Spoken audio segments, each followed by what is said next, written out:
Why do you need drip irrigation? Well, now when you go on vacation, you don't have to worry about your plants dying. Also, it's getting warm out here. You know, once it's summertime, you're gonna have to be watering your potted plants maybe 2 to 4 times a day. And I'm 40, I just can't be out here. It's just too hot for that. Drip becomes like a superpower or a little helper in your garden. If you have your irrigation set up, you don't have to worry about it anymore. So why not sprinklers? You can get by with sprinklers, but I have too many plants, so I have to make sure each pot has enough irrigation, so it has its own emitter. And also, sprinklers with just a spray is going to be wasted water around the pots. To get started, the most important part about this process is planning. I am not the best planner, which is why I've made multiple orders from Drip Depot. And I have a whole stash of Tootsie Pops to show for it. Learn from my mistakes, be a planner. So it's pretty straightforward. You just look at the area you need to water and plan around that. I have a side yard going that way and some trees going up this run here and a raised bed right in the middle that I need to get drip line on. So you have to have a plan and a strategy on how you're gonna water it, and it's not complicated. So let's go inside the computer and we'll take a look at a map of my house and we'll plan around it. All right guys, before we get into it, I just wanted to make it clear that I love my hose. There's no better hose than this Flexzilla. It's lightweight and it doesn't kink, and it's been lasting me for a couple years now. But sometimes watering ain't easy. Sometimes you just gotta go and leave the hose at home and just go to Vegas and stuff for the weekend, but that's just how it is. But don't get me wrong, the hose is essential in the garden. And also the Flexzilla is the best. So let's take a look at the space that we're gonna work on and get an idea of what we need to buy. We got our house pulled up here. Some people say it's the best house. All right, to give you an idea of what we're watering here, I have a little side yard thing here that we need to water. And I'll have the smart hose timer right in here, and then we'll come out this way. And then we'll come through the wall here. And then there's a tree here, we'll hang a left. And there's a tree over here, and we'll get those done too. We're looking at about 50 feet here, 50 feet here, and 50 feet here. That totals about 150 feet. So to be safe, you want to do like 160, 170 to give yourself some extra leeway. But just to have some extra tube in case you make a mistake or forget something. I actually forgot, I have a little raised bed over here. So we'll add 10, so it looks like 160 feet. So, I mean, just we can do 170, 180, we'll just round it up to 200. So when it comes to setting up a drip system, just know there's no right or wrong way to set it up. As long as all your plants are getting the water that they need, then that's the goal. So if you get that done, then you're all set. But there are definitely more efficient ways to get it done. So, you know, if you want to use more line, you can make it more complicated if you want. If you want a cleaner look, if you want to build structures to use less line, giving you more of a optimized pressure, you know, that's something you can do too. But like I said, as long as it meets your watering needs, that's the most important part, and you can always change things later down the line. Here's the area that we're gonna set up our drip irrigation. Right now, you know, if you take a look, we're growing mostly weed here, and I'm gonna pull these out, and I'm gonna grow some melons, maybe some cucumbers this year. I have some gooseberries that I've been meaning to get into the ground. They're in pots, and maybe I'll drop them over here. Behind you in that direction is the faucet, so I'm gonna go equal direction that way to water a loquat tree, a guava tree, and a persimmon tree as well. There's also a raised bed over on the left. I have it hooked up on a different system, and I'm gonna transfer that over. Here we are at the hose faucet. I have a 4-way splitter on the hose, so it turns the one faucet into 4. And I have a hose on one, and I have 2 timers on the other 2. So what we're gonna do is add a third right on the right. Each one will run at one time, because if you have all 3 running, or even 2 running, it decreases the pressure quite a bit. And in the flows of the emitters for the drip system, it doesn't come out as forceful or consistent. So it's better just to run them one at a time. So with drip systems, you're limited by the line you use, like your main drip line, and the flow rate, and the capacity of that line. So I have 1/2-inch lines on all mine, because I didn't anticipate needing more than 2 timers. But in retrospect, I would have just used 3/4 line. So with 1/2-inch line, you're limited to 200 feet and 200 gallons per hour of output. To give you an example, some of these emitters will provide water at 1 gallon per hour. They'll just shoot a little stream of water like that. So you can have 200 of those. This is with 1/2-inch line. You get 200 gallons per hour at 200 feet. If you're using 3/4-inch line, you can get 600 gallons at 600 feet. So if I just had one timer with the 3/4-inch line, that would have covered the whole yard.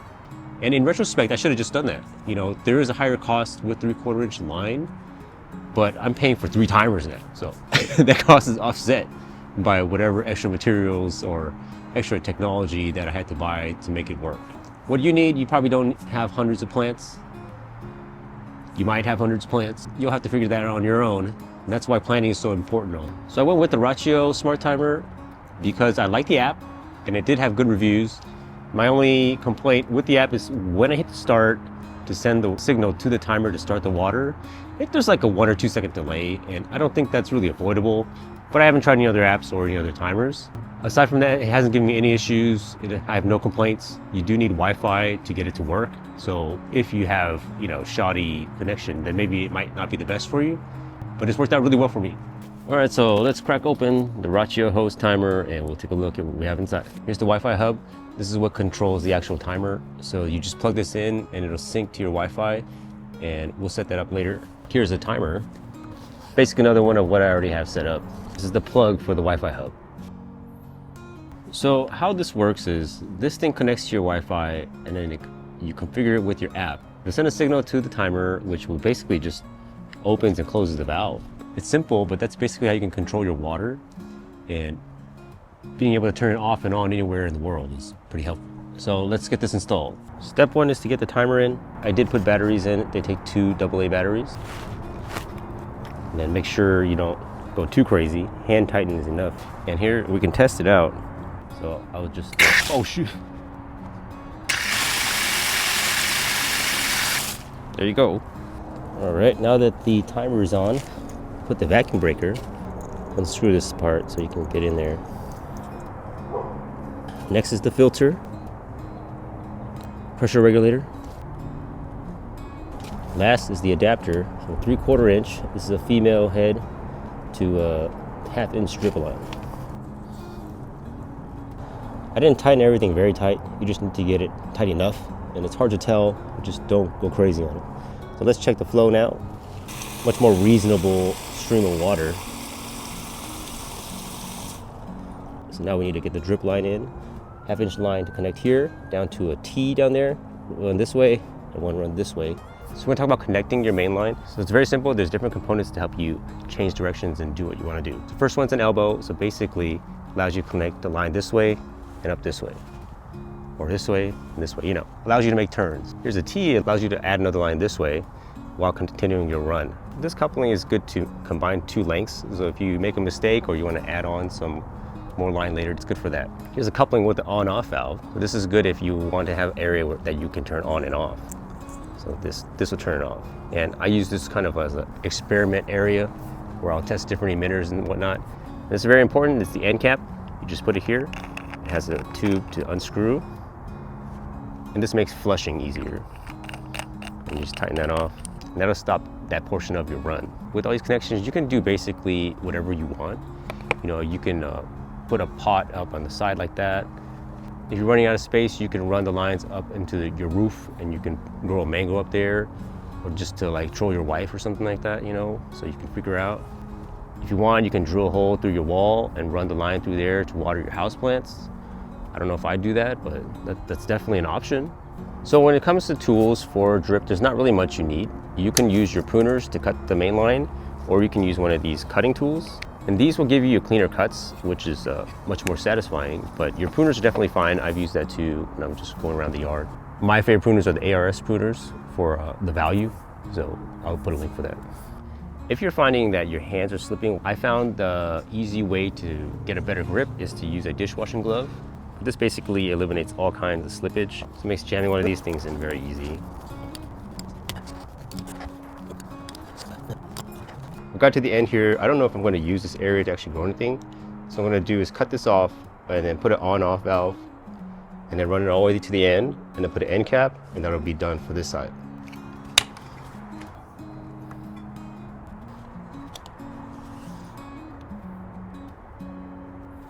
Okay.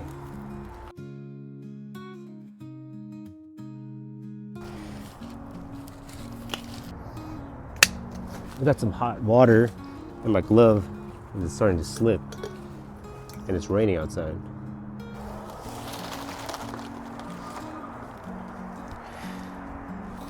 Ooh.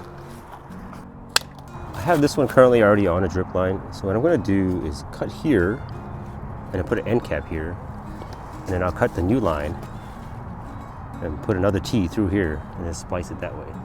So then I don't have to redo all this stuff here. I don't have to touch any of that, it's already set.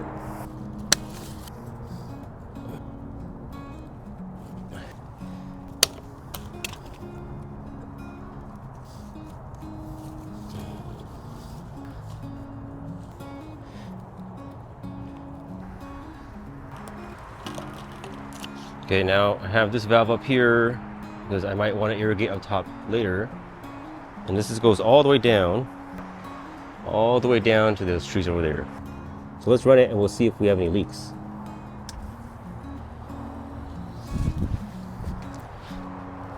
This is all just one big line, so there won't be anything here. Okay, this is the end of the line here. I may extend that later, but let's just see what it works. Oh. Took a while. There you go. So just check the lines, everything is flowing fine. Now we can start putting in the 1/4-inch lines. This is just set up for the main lines, so we'll have all the actual watering lines coming up next. So for this raised bed, I'm gonna put drip tape in, and this valve is a little bit high, and I don't really want to put an elbow down this way, another elbow down this way. So I'm gonna run line this here, and then I'll run line over there, and then I'll cap it off, and I'll have the drip lines going this way. We could just like lay it and then kind of rotate it around like this. But I think it'll look cleaner if we do have just individual lines going straight.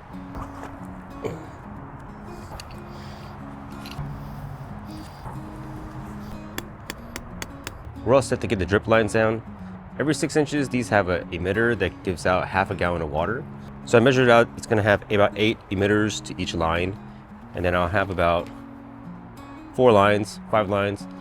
So it'll be about 16 gallons an hour going out here. So what we're gonna do, we have the couplings. We're gonna show you how to set these all up now. Now we're gonna start punching holes and getting lines in and getting the water actually going into the plants. So I like to get all this stuff fitted together before I actually put it into the drip lines. And I don't like to do it on the field. It's kind of cold. and it's much more comfortable to do this type of thing indoors. So let me show you how I do this. So here's the issue with these type of things, right? These are very small and they can take a lot of force to put in here. So when you're doing like 1 or 2, it's not a big deal. But if you're doing like a couple hundred pots, then that's, it can wear down your fingers. So that's where these tools help out. Kind of find a spot like right here and then shove that in like that. To finish it off, you would just put this the goof plug in right here. This is a 1/4 inch hole, and this will stop the flow of the water coming out. Now's a good time to show you the importance of the punching tools and why you shouldn't just get something that just makes a hole. And this will line it up perfectly because this is 4 1/2-inch line. And you just push down here, and there's your hole. It's one part of the struggle, but the other part is actually getting the barb into here, because these can be pretty tight. And if depending on your angle, it might be tricky to get in there. This guide here will help you to get that in, and you can just line it up here, and you just shove it in. There you go. The blue one is kind of more up to you to figure out where you want that hole to be at. Just punch here. There's the hole. This tool is easier to get the barb in because it's at an angle. You can just shove it this way. There you go.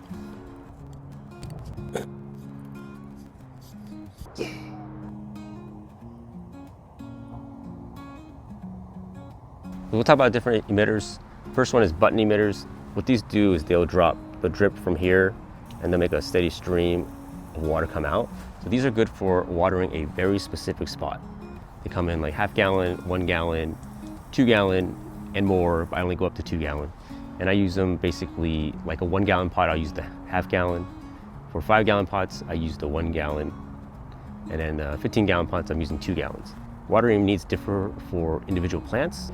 A mulberry or fig, they use a lot more water than a citrus tree. So we've got a mulberry here and a citrus tree here. Mulberries use a lot more water than citrus. So you have to water depending on the needs of the plant. So I do like these, but the downside is you need to kind of have a lot of components. You need the stakes to get them set up properly so they don't, blow out of the pot. And they only water in one spot. I do prefer to have more of a spread so that it covers more of the entire root ball Next one is the adjustable stake sprinklers. So I do like these because you can adjust the stream to kind of like wider or smaller depending on where you put it. And you can just stick them into the dirt or into the pot.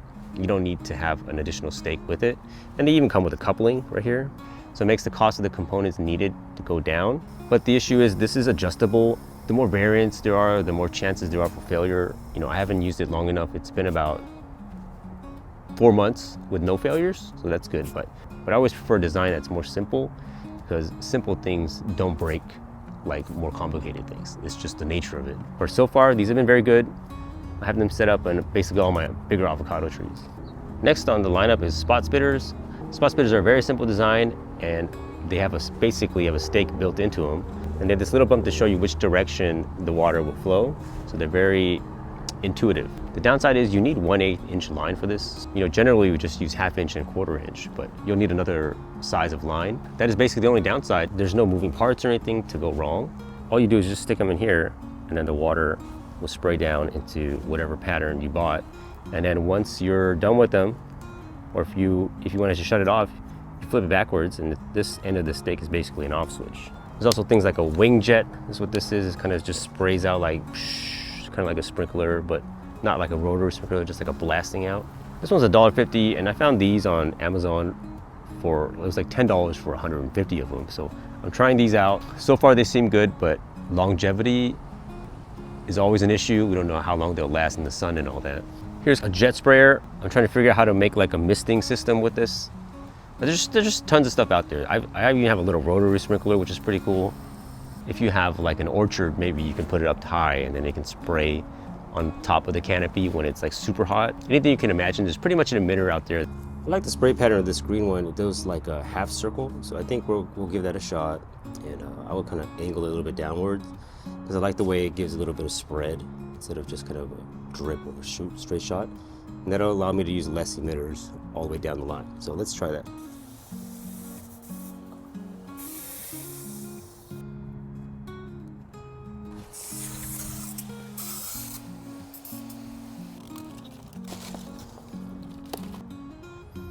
All right, we're basically all set up. So let me show you what we got. So going down here, we'll go to the right, come up.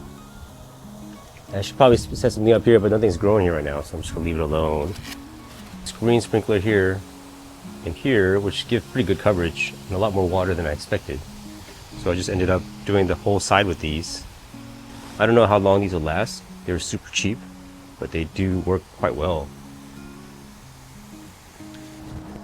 Now at the trees, I have a spot spitter here to get this area covered. I have another one of these green sprinklers. It has 180 degrees coverage, so it just shoots that one way. Further out is the same, like 2 more. For these pots, I just use spot spitters. They're easy to put together. You could basically do your whole lawn with these spot spitters. Here, here. Another one. These are bigger pots. And the raised bed is dripping away. We'll get that weeded out. The emitters are doing. I have these trees here. Sprinkler thing. Sprinkler. And one more right there. That covers most of the tree. Probably need some right there. Something else. All the way back on the other side, I have the final sprinkler, and that is spraying right here. Need to turn that a bit. It's spraying a little bit too much on the wall. Maybe I should have used the 90-degree one. Yep, it covers the yard. So once your drip system's all set up, it's time to flush your lines out. So you leave the end cap off and you run your water and flush out all the junk that got in there from doing the installation. Let it run for a minute or so, and then you can close it up and then walk your line to see if there's some area that might have a little leak or that you did not tighten completely. You just want to make sure there's no leaks or mistakes or things that you've missed. So if you make mistakes, like you made a hole in your main line that you need to plug up, it's very simple with the goof plug. You just plug it in and it'll seal it up. There is also some tape for patching as well, but I don't have that. So if you have like a crack area or split, you can also cut that out and then splice them together with couplings. So when it comes to potted plants, my potted plants are already set up because I had to go on vacation and I have too many plants. So they're all basically set up like this. It's the main line is on the bottom. There's a coupling that goes into the main line. And that goes up to a T and it waters both sides of the plants. So I have pots on each side. So these are on drip emitters. And one thing about these is there's a lot of parts involved, right? You have the emitter, you have the T, you have the coupling down here, which you need to connect to the main line.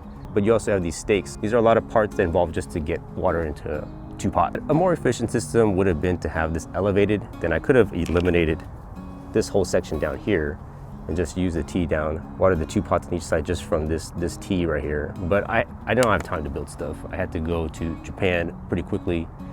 Well, not that quickly, but I procrastinated.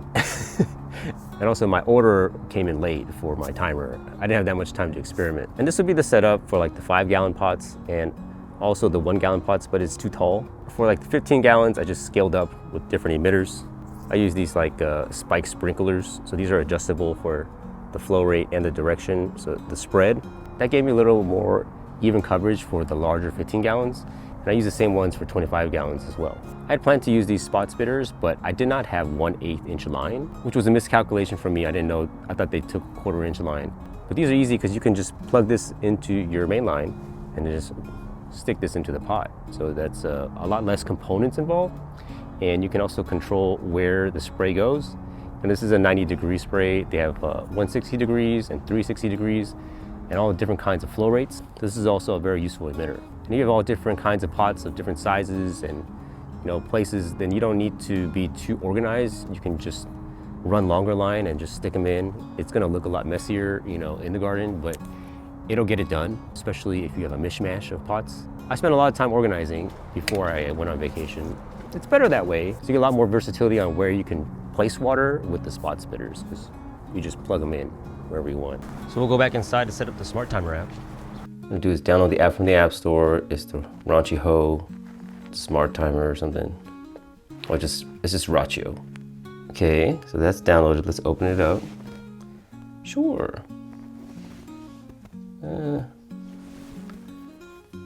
All right, so now we have an account, so what we need to do is add a device. All right, so we're gonna add a smart host timer.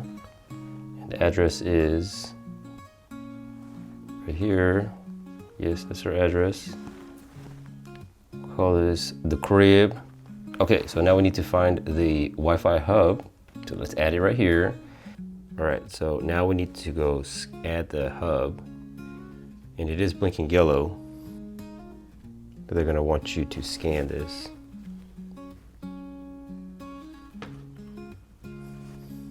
Add it onto our Wi-Fi. All right. Now we wait for this to finish. After you log into your Wi-Fi, you're basically in and it needs to update its software. So just wait. All right, so that's done updating. We don't need to worry about this. We do have 2 batteries in there. So let's get the first valve ready so no lights are flashing. Press and hold the front button. So we'll go outside and set that up. It is nighttime, so bear with me if it's dark outside. So let's get this one going here. Okay, now we have the blinking. So now it's connecting. Get more updates. Okay, upgrade is complete. So they're gonna ask us to test it. And here you go. Yes. We'll just name this ER just for the hell of it. All right, so that's it. So now we have it set up. Let's just give it a try. We have the valve here, and we'll just push play, and that should run it. And there it goes. You can hear it in the background. Now we'll stop it. All right. Now we have the host timer set up. It's time to add some schedules, and I'll kind of explain how that works. Just name it like daily, 12 o'clock. Okay, Okay, we'll use this one. You can set different intervals that you want it to go, or you can just be specific. So for me, we'll just water it every day, and we'll just do on a daily interval, water every day. Okay, next. And then we don't want it for 10 minutes, we'll just do for 4 minutes. Okay, and set for all, sure. So that'll be for 4 minutes. And time of day, we'll do noon.